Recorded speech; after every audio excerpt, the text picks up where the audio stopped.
Le chiffre 33, le chiffre qui fait désormais battre les cœurs. Voici 5 vérités secrètes que vous devez absolument savoir sur Gabriel Nangib. Numéro 1, la nouvelle. Et oui, si vous doutiez encore, si vous aviez encore espoir, ressaisissez-vous car il n'y a plus de chemin retour. Gabriel est bel et bien parti. Le web humoriste Gabriel Nangib, Atalakouman, dans son pays d'origine, le Cameroun, s'en est allé ce jeudi 15 juin 2023 suite à un accident dans la ville d'Idéa à seulement l'âge de 33 ans. Accident que non seulement il dénonçait à cause de nos routes non bâties par incompétence gouvernementale. Les crews que j'ai vus sur la route, Seigneur, j'ai vu un grand frère Djamané qui a failli mourir parce qu'il voulait esquiver un crew, il est allé face. Et ça, je veux que ça change. Mais aussi qu'il avait prémédité dans un clip vidéo qu'il avait tourné et dans lequel il était lui-même victime. Ça là, non, c'est pas comme ça.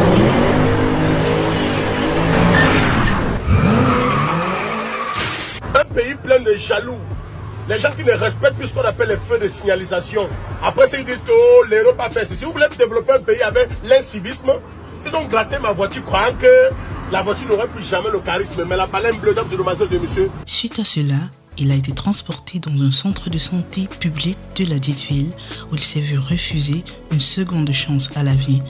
Comme un bonheur ne vient jamais sans son contraire, Gabriel se dirigeait en effet dans la ville de Yaoundé pour retirer son passeport direction Canada. Seulement, il ne savait pas que c'est comme ça que ça allait faire. Avant de commencer, n'hésitez pas de donner vos avis en commentaire et surtout partager cette vidéo pour que les autres puissent en profiter, vous abonner afin de ne rien rater des prochaines vidéos qu'on mettra ici. Alors, bienvenue chez Fax 001, la chaîne qui vous faxe l'information VIP et de très haute qualité, le premium. Alors, on peut commencer. Numéro 2, ses débuts, son parcours. Gabriel Nangib est un natif de la ville de Bagmonté, une ville située à l'ouest de son pays d'origine, le Cameroun. Venant d'une famille pas aisée du tout, Gabriel a dû, dès son jeune âge, se battre pour subvenir aux besoins de sa famille qu'il chérissait tant, surtout sa mère et sa grand-mère. Voilà, c'est Nchankou, maman Lydie, voilà, méta clair. Ceux qui ont dit que je suis vieux, que je manque, que je suis né en 1990, que 33 ans. Regardez comment ma grand-mère d'abord jeune. Voilà ma mère. Et je ne suis pas le premier né, je suis même le deuxième. Deuxième de la famille, Gabriel avait un avantage physique qui lui permettait de ramener un peu de sous dans sa maison autant que possible. Il s'est battu comme il a pu et a pu poursuivre ses études universitaires dans la ville de Douala, là où il vivait jusqu'ici. Pendant ses années universitaires, on le voyait déjà très engagé, surtout dans le monde culturel. Plusieurs événements culturels étaient organisés dans son campus avec un succès en partie grâce à lui. C'est lui qui portait les matériaux lourds, baffles, sonos et consorts. Et oui, c'était un homme fort. Mais à part cela, il figurait déjà dans les clips vidéo tels que Coller la petite de Franco. Si tu n'avais pas envie d'un joker, Mola, il fallait rester chez toi. Il faut pas nous gâter la fête, hein. Il faut pas nous... C'est d'ailleurs lui qui ouvrait la portière. Il a donc su se frayer un chemin propre à lui. C'était un vrai hustler. Puis un jour, vint son heure de gloire grâce à une vidéo aussi banale qu'elle pouvait être qui a pourtant changé sa vie. Son concept était de faire des atalakos, comme on le dit communément, faire des éloges à des personnes célèbres et personnalités publiques telles que Samuel Eto'o et bien d'autres. Dès que même son nom peut prendre le comportement, ça va bon. C'est pour la plupart du temps en sa langue maternelle. C'est là que son envol a vu le jour.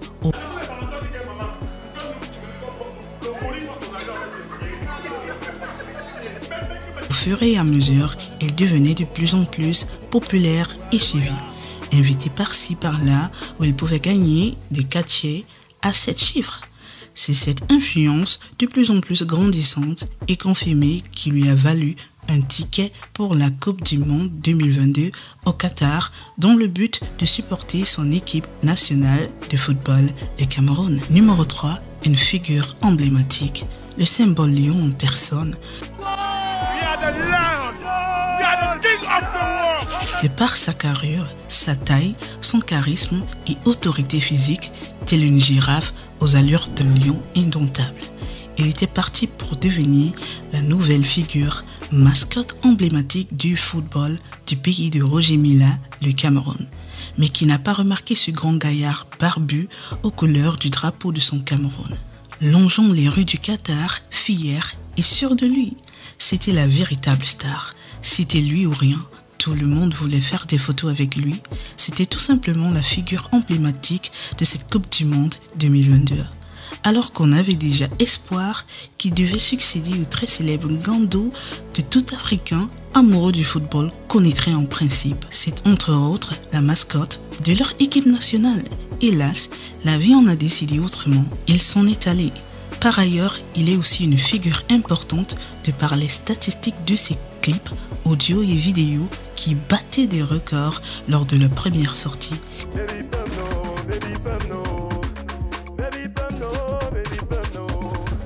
Il faisait donc tout, web-série, cinéma, animation, danse et que sais-je. C'était un vrai multitasking man. Comme tout bon Africain d'ailleurs, on n'a pas le choix. Numéro 4, malgré cela, comme dans un sac d'arachides, il y a toujours quelques graines pourries qui revendiquent leur présence. C'était sans ignorer que le chemin de la réussite est toujours parsemé d'embûches et de conclaves. Vous n'oserez pas ignorer qu'on médisait de lui et qu'on le traitait de tous les noms d'oiseaux. Peut-être vous en faisiez même partie, honteusement. Mais on ne va pas s'attarder sur le néfaste, mais plutôt sur les bienfaits, ceci pour éviter d'enfoncer l'aiguille dans la plaie. L'une des caractéristiques les plus remarquables chez Cabrel dès son abord était sa joie de vivre indiscutable. Cabrel était un fou joyeux dont les remarques rouillées n'impactaient que peu sur son état d'esprit. Il apportait toujours de la bonne ambiance dans ses troupes. Il était en effet un amoureux de la vie qui l'a pourtant trahi. Cabrel était aussi un homme courageux. Son physique ne l'aidait pas moins. Quoique bavard, très bavard même, il était en réalité un gigantesque bébé caché sous une carapace qu'il essayait de bâtir contre de mauvais vents jusqu'à ce que le vent du voile noir ait raison de lui. Numéro 5, la thèse des louches. Ce fameux chiffre 33, est-ce un hasard ou est-ce une illusion comme à l'accoutumée dans l'imaginaire africain? Voici quelques héros africains qui ont disparu à cet âge fatidique de 33 ans. La célèbre légende ivoirienne du coupé décalé Didier Rafat, l'ancien international footballeur camerounais Marc-Vivien Foué, l'un des fondateurs du coupé décalé si ce n'est le fondateur d'Oxaga, et enfin le tout récent Cabrel Nongip pour ne citer que ceci. Réussir en tant qu'Africain révèle de tout un mystère. Pire encore quand tu es jeune. Mais que ne va-t-on pas dire? En Afrique, lorsque vous réussissez, vous êtes sujet de tout esprit jaloux. Et lorsque vous mourrez, pire, à la fleur de votre âge, laissant toute cette richesse derrière vous, c'est là où l'expression « vivre heureux, mourir jeune » prend tout son sens. Cabrel Nongip, c'est mon ami depuis longtemps. Et on ensemble cherchait. On cherchait, les gens se sont moqués. Aujourd'hui, Dieu lui a donné, on est en train de s'aboutir. Les gens disent qu'il est doublissime. Vraiment de Dieu, est-ce qu'on imagine toute la douleur qu'il a traversée pour pouvoir avoir le succès qu'il a aujourd'hui?